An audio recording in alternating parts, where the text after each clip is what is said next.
Dear students, welcome in Dravid biology classes. Dravid biology class में आपका स्वागत है। इस वीडियो के माध्यम से एक बार फिर हम लोग इस वर्ष फाइनल एग्जाम में आने वाले बायोलॉजी का इम्पोर्टेंट ऑब्जेक्टिव क्वेश्चन को देखेंगे। इस वीडियो के माध्यम से इस वर्ष फाइनल में बायोलॉजी एग्जाम में आने वाले ऑब्जेक्टिव क्वेश्चन को देखेंगे, जो काफी ज्यादा इंपॉर्टेंट अपने आप में रखता है। इन सभी क्वेश्चन को अगर देखा जाए तो हर एक 2 साल 3 साल 1 साल के अंतराल पर पूछते रहा है।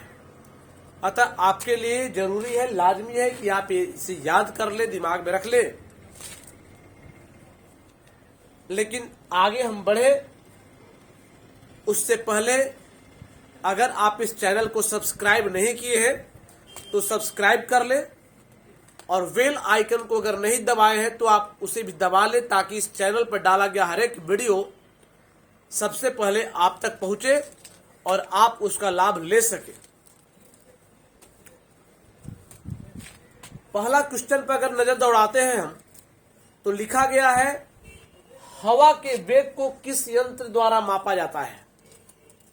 हवा के वेग, उसकी रफ्तार, हवा की रफ्तार को किस यंत्र के द्वारा मापा जाता है, तो उसका नाम दिया गया है, आंसर में क्या दिया गया है, एनीमोमीटर। एनीमोमीटर के द्वारा हवा के वेग को मापा जाता है।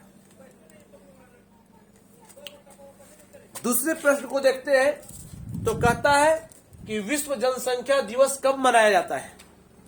विश्व की जनसंख्या दिवस कब मनाई जाती है, प्रश्न को ध्यान से सुनिएगा। विश्व स्तर पर जनसंख्या दिवस कब मनाई जाती है, तो उत्तर है 11 जुलाई। 11 जुलाई को विश्व जनसंख्या दिवस, वर्ल्ड पॉपुलेशन डे मनाया जाता है 11 जुलाई को। नेक्स्ट क्वेश्चन की अगर हम बात करते हैं तो लिखा गया है, एक प्राणी से दूसरे प्राणी में ऊर्जा स्थानांतरण के दौरान कितना प्रतिशत ऊर्जा पहुंचता है। किसी पारितंत्र में अनेकों स्तर पर प्राणी पाए जाते हैं। तो एक प्राणी दूसरे को खाता है, तो जिस प्राणी को खाया जा रहा है उस प्राणी में जितना ऊर्जा है उसका कितना प्रतिशत ऊर्जा जो प्राणी खा रहा है उसमें पहुंचेगा, तो 10%। मात्र 10% ही ऊर्जा का स्थानांतरण होता है एक से दूसरे प्राणियों में। अगला प्रश्न को अगर हम देखते हैं तो लिखा गया है, किसी पारितंत्र में शाकाहारी होते हैं। पारितंत्र यानी इकोसिस्टम। किसी इकोसिस्टम में शाकाहारी क्या होते हैं, प्राथमिक उपभोक्ता होते हैं। प्राथमिक उपभोक्ता यानी वो पेड़ पौधों को खाकर अपना जीवन का गुजर बसर करते हैं। प्राइमरी कंज्यूमर होते हैं। नेक्स्ट प्रश्न है, कान्हा राष्ट्रीय उद्यान किसके लिए प्रसिद्ध है। कान्हा राष्ट्रीय उद्यान किसके लिए प्रसिद्ध है, उस कान्हा राष्ट्रीय उद्यान में कौन रहता है, कौन जंतुओं को रखा गया है, किसके लिए बनाया गया था, तो आएगा। देखिए आमतौर पर एनसीईआरटी किताब अगर आप उठा के देखेंगे तो उसमें कुत्ता देगा। कान्हा राष्ट्रीय उद्यान कुत्ता के लिए प्रसिद्ध है। लेकिन अब कुछ किताबों में आ रहा है बाघों के लिए, तो ऑप्शन में अगर कुत्ता वहां पर रहे तो कुत्ता को ही हम लोग सही आंसर मानेंगे। अगर कुत्ता न रहे, बाकी कुछ के साथ अगर बाघ रहे तो बाघ को ही हम सही आंसर मानेंगे। ठीक है। विश्व में जैव विविधता हॉटस्पॉट की संख्या कितनी है। विश्व भर में पूरे वर्ल्ड लेवल पर जैव विविधता यानी बायोडाइवर्सिटी की हॉटस्पॉट की संख्या, तप्त स्थल की संख्या कितनी होती है। हॉट स्पॉट यानी तप्त स्थल कहते हैं, जैव विविधता यानी बायोडाइवर्सिटी कहते हैं। तो पूरे विश्व स्तर पर जैव विविधता हॉट स्पॉट की संख्या कितनी है, 34 है, यानी 34 है। 34 हॉट स्पॉट जैव विविधता है। आगे प्रश्न देखिए, red data book. Red data book काफी इंपॉर्टेंट क्वेश्चन है। लाल सूची आंकड़ा उसे कहा जाता है। लाल सूची आंकड़ा रेड डाटा बुक में किसे सम्मिलित किया, कैसे जंतुओं को, कैसे प्राणियों को रखा जाता है, कैसे पेड़ पौधों को रखा जाता है, तो कहता है आपत्तिग्रस्त प्राणी। आपत्तिग्रस्त प्राणी कहने का मतलब आएगा ऑप्शन में दुर्लभ प्रजाति, दुर्लभ प्रजाति को नहीं टिक करेंगे हम लोग, इसलिए नहीं करेंगे क्योंकि दुर्लभ प्रजाति कहने का अभिप्राय ये होता है कि वो कम संख्या में रहते ही हैं। तो कम संख्या में जो है ये है, शुरू से उसकी माने हेरिडिटियल असर है, वो कम संख्या में ही रहते हैं, लेकिन विलुप्त नहीं होंगे। आमतौर पर संकटग्रस्त आपत्तिग्रस्त प्राणी कहने का मतलब है जिनकी प्रजातियां पहले बहुत ज्यादा होती थी, आज के डेट में समय बीतने के साथ तेजी से उसकी संख्या कम रही है, आने वाला समय में संभावना है वो समाप्त हो जाएगा, वैसे प्राणी को आपत्तिग्रस्त प्राणी कहते हैं। वो पेड़ पौधे भी आएंगे और जंतु भी आएंगे। तो रेड डाटा बुक यानी लाल सूची आंकड़ा में आपत्तिग्रस्त प्राणियों को रखा गया है, न कि दुर्लभ प्राणियों को। ठीक है। दुधवा नेशनल पार्क स्थित है, कहां पर स्थित है, किस राज्य में स्थित है, किस देश में स्थित है? तो कहता है दुधवा नेशनल पार्क उत्तर प्रदेश यानी भारत के सबसे बड़ा राज्य है उत्तर प्रदेश, उत्तर प्रदेश में स्थित है।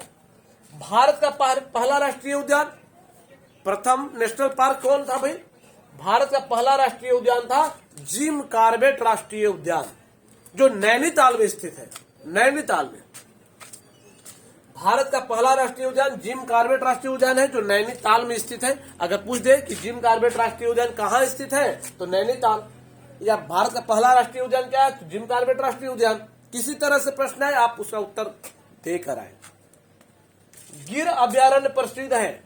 गिर अभ्यारण्य किसके लिए प्रसिद्ध है, उसमें कौन रहता है, तो शेरों के लिए। शेर को रखा गया है उसमें गिर अभ्यारण्य में। अगले प्रश्न पर नजर दौड़ाते हैं। तो कहता है काजीरंगा राष्ट्रीय उद्यान में किसे रखा गया है? काजीरंगा राष्ट्रीय उद्यान में किस प्राणी को रखा गया है? तो हम उसमें लिखेंगे बाघ भी रखा गया है, तेंदुआ भी रखा गया है, गेंडा और हाथी। चारों में से जो ऑप्शन रहेंगे, तीन के अलावा अगर इस चार में से कोई ऑप्शन रहेगा तो उसी को हम मारेंगे। बाघ भी उसमें रहते हैं, तेंदुआ, गेंडा और हाथी भी रहते हैं। अगले प्रश्न की ओर बढ़ते हैं। पृथ्वी सम्मेलन किस वर्ष आयोजित हुआ था? लेटेस्ट, सबसे अंतिम में पृथ्वी सम्मेलन किस वर्ष आयोजित हुआ था? तो 1992 में। 1992 में पृथ्वी सम्मेलन को आयोजित किया गया था, उसके बाद अभी तक नहीं हुई। निम्न में कौन ग्रीन हाउस गैस है? ग्रीन हाउस गैस निम्नलिखित में कौन है? तो तीनों के तीनों है। तीनों के तीनों कार्बन डाइऑक्साइड भी ग्रीन हाउस गैस में आते हैं, क्योंकि उसकी संख्या मात्रा बढ़ने से कार्बन डाइऑक्साइड की मात्रा बढ़ने से तापमान में वृद्धि होती है। CFC यानी क्लोरोफ्लोरोकार्बन और CH4 यानी मीथेन, इस तीनों के तीनों क्लोरोफ्लोरोकार्बन, कार्बन डाइऑक्साइड और मीथेन हरित गैस के तहत आता है, यानी ग्रीन हाउस गैस के तहत आता है। नेक्स्ट प्रश्न की ओर बढ़ते हैं। वातावरण प्रदूषण में लाइकेन महत्वपूर्ण होता है। वातावरण प्रदूषित है कि नहीं है, इस बात को सूचित करने के लिए कौन महत्वपूर्ण होता है? लाइकेन। किस तरह से, यानी किस चीज से प्रदूषित होने के मामले में लाइकेन इंडिकेटर का काम करता है? तो कहता है SO2 के सूचक के रूप में। अगर किसी क्षेत्र में सल्फर डाइऑक्साइड की मात्रा बढ़ जाती है तो वहां लाइकेन की मात्रा भी बढ़ जाती है, लाइकेन बढ़ जाएगा वहां पर। और लाइकेन जब बढ़ गया तो आप समझ जाइए, क्या समझिए, वहां पर SO2 सल्फर डाइऑक्साइड की मात्रा बढ़ा हुआ है। अम्ल वर्षा का कारण निम्न में से कौन है? किसके कारण क्या हो जाता है कि अम्ल वर्षा होता है, एसिड रेन होता है, समझना है। तो कहता है वातावरण में NO2 और SO2 की मात्रा बढ़ने से नाइट्रोजन डाइऑक्साइड और सल्फर डाइऑक्साइड की मात्रा अगर बढ़ती है तो अम्ल वर्षा होने की संभावना बढ़ जाती है, अम्ल वर्षा होती है। और एक तरह का प्रदूषण है, पॉल्यूशन है। बढ़ रहा त्वचा कैंसर का मुख्य कारण क्या है? आज के डेट में सबसे ज्यादा कार्सिनोमास हो रहा है। कार्सिनोमास यानी त्वचा का कैंसर। 4 तरह के कैंसर होते हैं, कार्सिनोमास, मेलानोमास, सार्कोमास और ल्यूकोमास। तो कार्सिनोमास जो कैंसर है वो त्वचा का कैंसर कहलाता है। और जितने दुनिया में जितने भी कैंसर हो रहे हैं उसमें से 80% कैंसर त्वचा का कैंसर हो रहा है, कार्सिनोमास हो रहा है। क्यों हो रहा है, इसका कारण क्या है? तो कहता है ओजोन परत में कमी, ओजोन मंडल की जो मोटाई है उसमें कमी आ रही है, ओजोन छिद्र हो रहे हैं, नतीजा है कि पराबैंगनी किरणें पृथ्वी पर आ जा रही है। सूर्य से निकलने वाले पराबैंगनी किरणों को ओजोन मंडल अवशोषित नहीं कर पा रहा है। नतीजा है कि उसके संपर्क में, पराबैंगनी किरणों के संपर्क में जो भी प्राणी आ रहे हैं उनमें त्वचा कैंसर की संभावना बढ़ जा रही है। त्वचा कैंसर जैसी खतरनाक बीमारी का सामना उन्हें करना पड़ रहा है। और आगे बढ़ते हैं तो भोपाल गैस त्रासदी। भोपाल गैस त्रासदी किस गैस के रिसाव से हुआ था? तो उसका सर्वविदित है, हम थ्योरी में भी बताया गया है। इसमें कहता है methyl isocyanide. Methyl isocyanide gas के रिसाव होने के कारण भोपाल गैस में अनेकों मजदूर मर गए थे। उसी को हम कहते हैं भोपाल गैस त्रासदी। ये सभी के सभी ऑब्जेक्टिव इस वर्ष जो फाइनल एग्जाम हो रहा है उसमें बायोलॉजी के एग्जाम के दिन ये काफी आपके लिए मदद करने वाला होगा।